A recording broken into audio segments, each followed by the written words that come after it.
രാഹുലിനെതിരായ രണ്ടാമത്തെ കേസിൽ appeal Christmas അവധിക്ക് ശേഷം പരിഗണിക്കും. രണ്ടാമത്തെ ബലാത്സംഗ കേസിൽ രാഹുൽ മാങ്കൂട്ടത്തിൽ MLAക്ക് മുൻകൂർ ജാമ്യം നൽകിയതിനെതിരെ സർക്കാർ നൽകിയ അപ്പീൽ പരിഗണിക്കുന്നത് മാറ്റി. മറുപടി നൽകാൻ സമയം വേണമെന്ന് രാഹുൽ മാങ്കൂട്ടത്തിന്റെ അഭിഭാഷകർ ആവശ്യപ്പെട്ടു. ഇത് പരിഗണിച്ചാണ് ക്രിസ്തുമസ് അവധിക്ക് ശേഷം പരിഗണിക്കുമെന്ന് ഹൈക്കോടതി സിംഗിൾ ബെഞ്ച് അറിയിച്ചത്.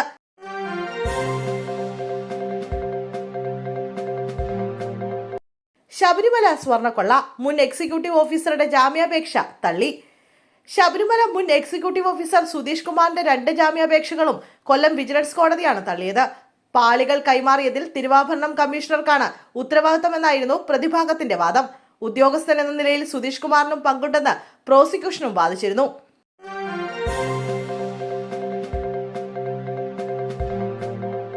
അതിജീവതയ്ക്കെതിരായ സൈബർ അധിക്ഷേപം. സന്ദീപ് വാര്യരുടെ മുൻകൂർ ജാമ്യ വാദം നാളത്തേക്ക് മാറ്റി. രാഹുൽ മാങ്കൂട്ടത്തിനെതിരായ പരാതി നൽകിയ അതിജീവതയെ സൈബർ ഇടങ്ങളിൽ അധിക്ഷേപിച്ച കേസിൽ സന്ദീപ് വാര്യരുടെ മുൻകൂർ ജാമ്യവാദം കേൾക്കുന്നത് നാളത്തേക്ക് മാറ്റി. അതിജീവതയുടെ പരാതിയിൽ സന്ദീപ് വാര്യരടക്കം 6 പേർക്കെതിരെയാണ് സൈബർ പോലീസ് കേസെടുത്തത്.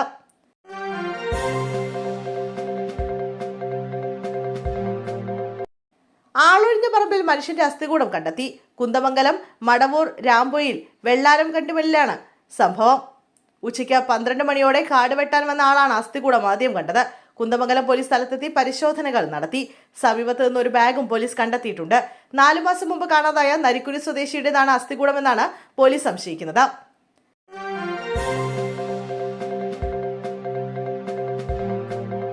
അതിജീവതയെ അധിക്ഷേപിച്ച കേസ് രാഹുൽ ഈശ്വറിന് ജാമ്യം. രാഹുൽ മാങ്കൂട്ടത്തിനെതിരായ ബലാത്സംഗ പരാതി നൽകിയ പെൺകുട്ടിയെ സൈബർ അധിക്ഷേപം നടത്തിയതിന് അറസ്റ്റിലായ രാഹുൽ ഈശ്വറിന് തിരുവനന്തപുരം അഡീഷണൽ സെഷൻസ് കോടതി ഉപാധികളോടെ ജാമ്യം അനുവദിച്ചു. കേസിൽ അറസ്റ്റിലായി 16 ദിവസത്തെ റിമാൻഡിന് ശേഷമാണ് രാഹുൽ ഈശ്വറിന് ഇന്ന് ജാമ്യം ലഭിച്ചത്. ജാമ്യാപേക്ഷയിൽ വാദം പൂർത്തിയാക്കി ഉച്ചയ്ക്ക് ശേഷമാണ് ജാമ്യം നൽകിക്കൊണ്ടുള്ള വിധി പറഞ്ഞത്. രാഹുൽ അന്വേഷണവുമായി സഹകരിക്കാത്തതിനാൽ 2 ദിവസത്തെ കസ്റ്റഡി വേണമെന്ന പ്രോസിക്യൂഷൻ ജാമ്യഹർജി എതിർത്തുകൊണ്ട് ആവശ്യപ്പെട്ടിരുന്നു. ഇത്രയും ദിവസത്തിന് ശേഷം ഇനി എന്തിനാണ് വീണ്ടും കസ്റ്റഡിയെന്ന് ചോദിച്ചുകൊണ്ടാണ് കോടതി ജാമ്യം അനുവദിച്ചത്.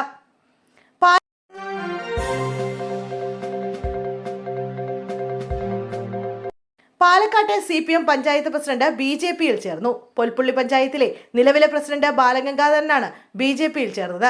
20 വർഷം CPM ബ്രാഞ്ച് കമ്മിറ്റി അംഗമായിരുന്നു. 2014 മുതൽ 2020 വരെ വേട്ടാംകുളം ബ്രാഞ്ച് സെക്രട്ടറി ആയിരുന്നു. ബാലഗംഗാധരനെ BJP ജില്ലാ പ്രസിഡന്റ് പ്രശാന്ത് ശിവൻ സ്വീകരിച്ചു. പ്രധാനമന്ത്രി നരേന്ദ്രമോദിയുടെ പുസ്തകം വായിച്ചാണ് BJPയിലേക്ക് ആകർഷണനായതെന്നും ബാലഗംഗാധരൻ പറഞ്ഞു.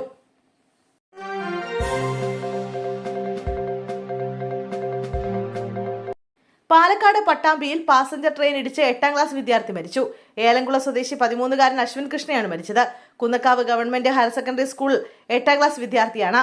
വല്ലപ്പുഴ റെയിൽവേ സ്റ്റേഷനിൽ രാവിലെയാണ് അപകടം നടന്നത്. ഷൊർണൂരിൽ നിന്നും നിലമ്പൂരിലേക്കുള്ള പാസഞ്ചർ ട്രെയിൻ തട്ടിയാണ് വിദ്യാർത്ഥി മരിച്ചത്. ചെറുകര ഏലംകുളം മാട്ടായിൽ അമ്പലത്തിന് സമീപം താമസിക്കുന്ന മേലേപ്പറമ്പ് രാജു വിനീത ദമ്പതികളുടെ ഏകമകനാണ് അശ്വിൻ കൃഷ്ണ. രാവിലെ വല്ലപ്പുഴയിൽ നിന്നും 7:20 ട്രെയിനിലാണ് അശ്വിൻ കൃഷ്ണ സ്കൂളിലേക്ക് പോകാറുള്ളത്. പരീക്ഷയായതിനാൽ ഇന്ന് അടുത്ത ട്രെയിന് പോകാനാണ് എത്തിയത്.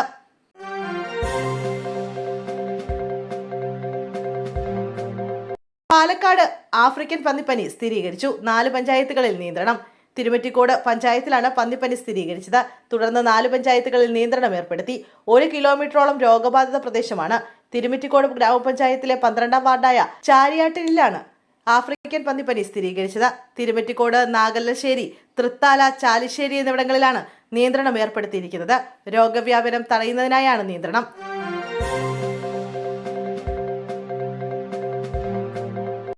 സ്കൂളിലേക്ക് പോകുന്നതിനിടെ +2 വിദ്യാർത്ഥിനി പാലത്തിൽ നിന്ന് ആറ്റിലേക്ക് ചാടി. തിരുവനന്തപുരം വെള്ളറട മണ്ഡപത്തിന് കടവിലാണ് വിദ്യാർത്ഥിനി ആറ്റിലേക്ക് ചാടിയത്. ഓടിക്കൂടിയ നാട്ടുകാർ പെൺകുട്ടിയെ രക്ഷപ്പെടുത്തി ആശുപത്രിയിലെത്തിച്ചു.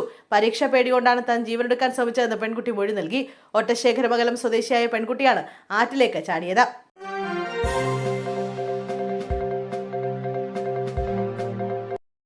BJP മുൻ പഞ്ചായത്ത് അംഗത്തെ കോൺഗ്രസ് സ്ഥാനാർത്ഥി വീട് കയറി ആക്രമിച്ചു. മാവേലിക്കര തെക്കക്കരയിലാണ് സംഭവം. ത്രിതല പഞ്ചായത്ത് തെരഞ്ഞെടുപ്പിൽ മാവേലിക്കര ബ്ലോക്ക് പഞ്ചായത്ത് പുത്തൻകുളങ്ങര ഡിവിഷനിൽ 3ാം സ്ഥാനത്തേക്ക് പോയതിന്റെ വൈരാഗ്യത്തിലാണ് BJP മുൻ പഞ്ചായത്ത് അംഗം ലക്ഷ്മിപുരം വീട്ടിൽ രമണി ഉണ്ണികൃഷ്ണനെയും ബന്ധു അനിൽകുമാറിനെയും കോൺഗ്രസ് സ്ഥാനാർത്ഥി ശ്രീനാഥ് വീട് കയറി ആക്രമിച്ചത്. ഇന്ന് ഉച്ചയ്ക്ക് 1 മണിയോടെയായിരുന്നു സംഭവം. മദ്യപിച്ചെത്തിയ ശ്രീനാഥ് വീടിന്റെ ജനാലച്ചില്ലകൾ അടിച്ചു തകർത്ത ശേഷം രമണിയെ മർദ്ദിക്കുകയായിരുന്നുവെന്നാണ് പരാതി. ബഹളം കേട്ട് തടസ്സം പിടിക്കാനെത്തിയ അനിൽകുമാറിനെയും മർദ്ദിച്ചു. പരിക്കേറ്റ ഇരുവരും മാവേലിക്കര ജില്ലാ ആശുപത്രിയിൽ ചികിത്സ തേടി. പരാതിയെ തുടർന്ന് സ്ഥലത്തെത്തിയ പോലീസ് ശ്രീനാഥിനെ വീട്ടിൽ നിന്നും കസ്റ്റഡിയിലെടുത്തു. ഇയാളുടെ പക്കൽ നിന്നും എയർഗൺ പിടിച്ചെടുത്തതായി മാവേലിക്കര SHO ശ്രീജിത്ത് പറഞ്ഞു. CPM നേതാവും മാവേലിക്കര ബ്ലോക്ക് പഞ്ചായത്ത് അംഗവുമായിരുന്ന ശ്രീനാഥ് പിന്നീട് CPM വിട്ട് കോൺഗ്രസിൽ ചേരുകയായിരുന്നു.